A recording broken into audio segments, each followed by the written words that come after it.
आज का हमारा इंपॉर्टेंट क्वेश्चन है 1917 से पहले रूस की कामकाजी आबादी। 1917, अभी 2021 चल रहा है ना, तो 1917 की बात हो रही है।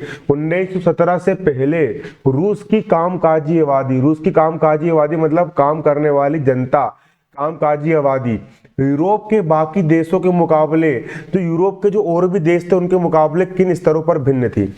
देखिए जो हमारा रूस होता है, देखिए यहाँ पर जो रूस देश है, क्लियर, जो रूस है, देखिए क्या है तुम्हारा, ये रूस है, ये क्या है तुम्हारा रूस है, क्लियर।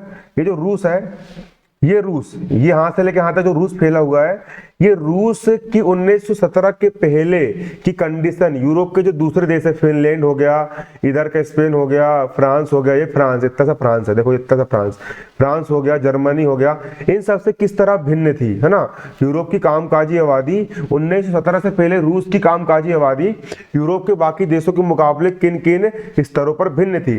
तो देखो यहाँ पर 1917 से पहले रूस की कामकाजी आबादी यूरोप के बाकी देशों के मुकाबले निम्न स्तरों पर भिन्न थी। पहला, रूसी साम्राज्य की लगभग 85% जनसंख्या, रूसी साम्राज्य की 85%, 85, 100 में से 85 जनता आजीविका के लिए मतलब जीवन यापन करने के लिए खेती पर निर्भर थी। यूरोप के बाकी देशों में खेती पर आश्रित जनसंख्या इतनी नहीं थी, है ना। रूस देश पर कोई काम धंधा नहीं था, तो पूरे 85% लोग सिर्फ खेती बाड़ी करते थे, और यूरोप के बाकी देश पर इतनी जनसंख्या आश्रित नहीं थी। उदाहरण के तौर पर फ्रांस और जर्मनी में खेती पर निर्भर आबादी, फ्रांस की बात करें या फिर जर्मनी की बात करें अपन, है ना, तो वहां पर खेती पर सिर्फ 40 से 50% ही परसेंट लोग ही खेती बाड़ी पर निर्भर थे, और बाकी 50% लोग कुछ काम धंधा करते रहे होंगे, लेकिन रूस पर 85% लोग खेती बाड़ी करते थे। रूसी साम्राज्य के किसान अपनी जरूरत के साथ साथ बाजार के लिए भी पैदावार करते थे। रूस के लोग सिर्फ क्या करते थे, खेती बाड़ी करते थे, उसके अलावा उनको बिजनेस करना नहीं आता था। अब मजदूरों की तरह किसान भी बटे हुए थे, जिस प्रकार से मजदूर बटे होते उसी प्रकार किसान भी बटे हुए थे।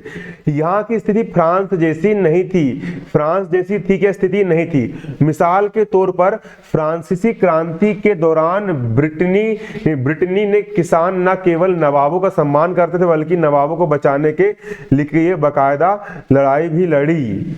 इसके विपरीत रूस के किसान चाहते थे कि नवाबों की जमीन छीनकर किसानों के बीच बांट दी जाए, बहुधा वे लगान भी नहीं चुकाते थे।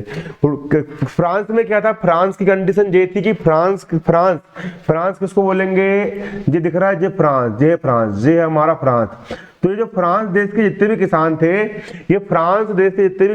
1917 के पहले, ये सारे के सारे लोग अपने नवाब का सम्मान करते थे, उनके सामने सर झुकाते थे, और भैया उनके साथ साथ लड़ाई भी लड़ते थे, और अपने नवाबों को सम्मान करते थे।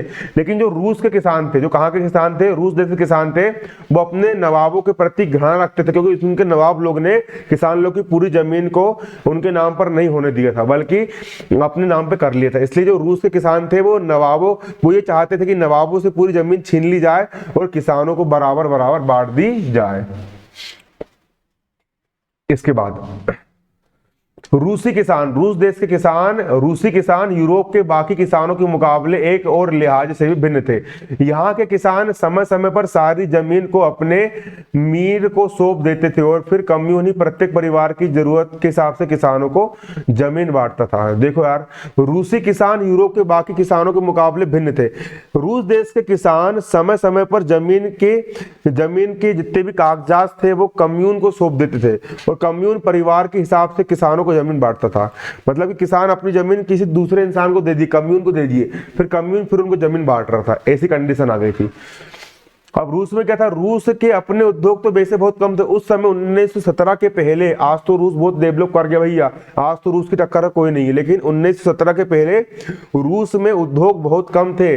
अब तो बाहर से मिलने वाली आपूर्ति भी बंद हो चुकी थी, क्योंकि बाल्टिक समुद्र में जिस रास्ते से विदेशी औद्योगिक सामान आते थे उस पर जर्मनी का कब्जा हो चुका था, और रूस और जर्मनी दुश्मन है।